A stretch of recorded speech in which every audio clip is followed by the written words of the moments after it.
Hello friends, आज हम बात करने वाले हैं डेंटल कैविटी के बारे में। डेंटल कैविटी यानी दांतों में सड़न लगना। जनरली जब पेशेंट्स हमारे पास आते हैं तो उनका कंप्लेन होता है कि मैडम दर्द हो रहा है दांतों में, कुछ ना कुछ कीजिए जिससे कि ये दर्द कम हो जाए। सड़न लगने का मुख्य कारण होता है, जो बेसिक रीज़न होता है, खाना फंसना। दांत के किसी भी हिस्से में जब खाना रह जाता है तो वह कुछ समय बाद सड़ने लगता है। खाने पर फिर माइक्रो ऑर्गेनिजम्स का ग्रोथ स्टार्ट हो जाता है। बैक्टीरिया एसिड प्रोडक्शन करते हैं हमारे सड़े हुए खाने से। तब वो एसिड हमारे दांतों के मिनरलाइजेशन प्रोसेस को हटाने लगता है, डीमिनरलाइजेशन करने लगता है। एनामेल हट जाता है तो वहाँ पर गड्ढा हो जाता है, या तो ब्राउन कलर का होता है या फिर ब्लैक कलर का होता है। हमारे दांतों की बनावट इस तरह से है कि अगर हम ध्यान देकर सफाई ना करें तो खाना रहेगा। खाना सबसे ज़्यादा दांतों के चबाने वाले हिस्से पे अटक जाता है या रह जाता है, या फिर दो दांतों के बीच में फंसता है। इसलिए जब भी हम खाना खाएं उसके बाद ज़रूर पानी से रिंस करें। अगर दांतों के बीच में खाना फंसा है तो टूथपिक का यूज़ बिल्कुल भी ना करें, आप फ्लॉसिंग का यूज़ करें। मार्केट में आजकल कस्टमाइज्ड फ्लॉसेस भी अवेलेबल हैं जो कि आप इजीली यूज़ कर सकते हैं। यूनिफ्लॉस के नाम से अवेलेबल है, या फिर आप वाटर फ्लॉसिंग का भी यूज़ कर सकते हैं। दूसरा कारण जो होता है वो है फ्रीक्वेंट स्नैकिंग। अगर हम शुगरी फूड्स या फिर चिपचिपे चीज़ों का, जैसे कि चिप्स हो गए, चॉकलेट्स हो गए, उनका अगर हम सेवन करते हैं, उनको अगर हम खाते हैं तो वो ज़्यादातर चिपक जाते हैं हमारे दांतों में। शुगरी फूड्स का डिग्रेडेशन जल्दी होने लगता है, इसलिए कोशिश करें ज़्यादातर डाइट में फाइबर फूड्स लेने का, जिससे कि इस तरह की प्रॉब्लम ना ही हो। थर्ड कॉज है ड्राई माउथ। ड्राई माउथ मतलब सलाइवा का कम प्रोडक्शन होना। जब भी हम कम पानी पीते हैं या फिर किसी तरह की दवाइयों के कारण, टोबैको प्रोडक्ट्स का ज़्यादा यूसेज करना, ड्राई माउथ कई बार हमारे सर्दी लगने के कारण भी हो जाता है। जैसे हमें सर्दी लगता है तो हम नाक से सांस नहीं ले पाते हैं और हम कोशिश करते हैं कि हम मुंह से सांस लें, या फिर जो लोग माउथ ब्रीथर्स हैं जो कि मुंह से सांस नेचुरली ही लेते हैं, उनमें भी सलाइवा का प्रोडक्शन कम हो जाता है।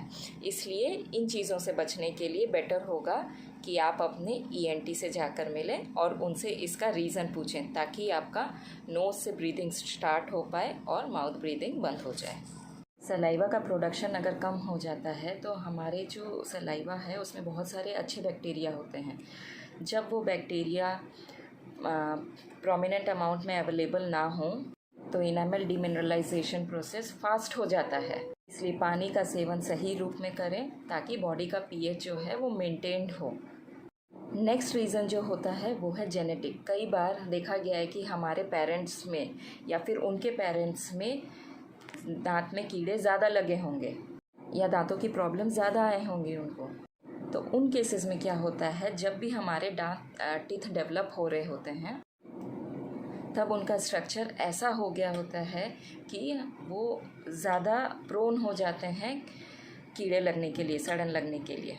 वैसे केसेस में आपको ज़्यादा ध्यान रखना होगा, बिकॉज़ आपका बॉडी तब ज़्यादा ससेप्टेबल है शुगर को कंज्यूम करने में, एब्जॉर्ब करने के लिए। इसलिए रात में ब्रशिंग करना बहुत ज़रूरी है। एवरी नाइट आप ब्रश कीजिए, साथ ही फ्लॉसिंग कीजिए और रिंसिंग कीजिए। इस तरह से अगर आप करेंगे तो आपको कभी भी प्रॉब्लम्स नहीं आएंगे। फ्रीक्वेंट इंटरवल्स में डेंटिस्ट के पास दिखाना ज़रूरी है। अब हम सिम्टम्स की बात करते हैं।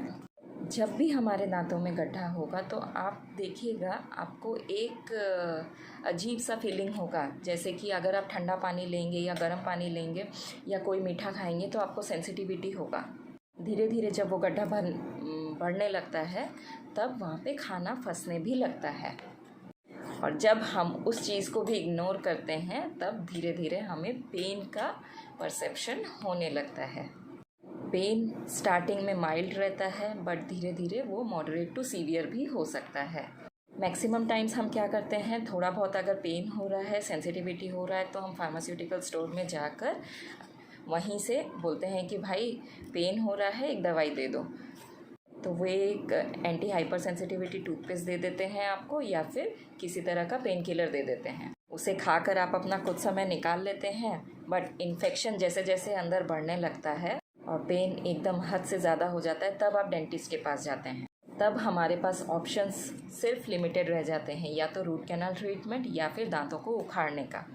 इसलिए ध्यान दें, जैसे ही आपको थोड़ा बहुत सिम्टम्स महसूस होने लगे आप अपने डेंटिस्ट से जाकर मिलें, ताकि वो छोटे से गड्ढे को बड़ा नहीं हो पाए और वो उसे फिलिंग कर देंगे। दांत हमारे बॉडी का एक ऐसा हिस्सा है जो खुद से रिपेयर कभी नहीं हो सकता। कुछ लोग तो ये भी बोलते हैं हम बाबा के पास गए, उन्होंने कुछ किया और हमारे दांत से एक कीड़ा निकाल के दिखाया उन्होंने और उनका दर्द अचानक से ठीक हो गया। मैंने कभी एक्सपीरियंस नहीं किया है, बट हाँ, पेशेंट्स इस तरह की बातें बोलते हैं। तो हम आपको यही समझाना चाहेंगे कि दांतों में जो सड़न लगता है उनमें जो बैक्टीरिया ग्रो होता है वो बहुत ही माइन्यूट ऑर्गेनिजम्स होते हैं जो कि आपको नेकेड आई से कभी नहीं दिख सकते। इसलिए सावधान रहिए और किसी अच्छे डॉक्टर के पास ही जाकर अपना दांत दिखाएं। अगर आप सही समय पर डॉक्टर के पास चले जाएंगे तो आपको उतना परेशानी भी नहीं झेलना पड़ेगा।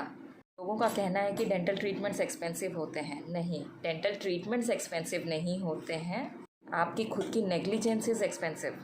तो इसलिए हमेशा आप सही तरीके से ब्रशिंग करें, फ्लॉसिंग करें, माउथ रिंसिंग करें और रेगुलर इंटरवल्स पे अपने डॉक्टर को विज़िट ज़रूर करें। अगर इस वीडियो में दी गई इन्फॉर्मेशन आपके कुछ काम की लगे या फिर हेल्पफुल हो तो हमारे चैनल को सब्सक्राइब ज़रूर करें। Thank you.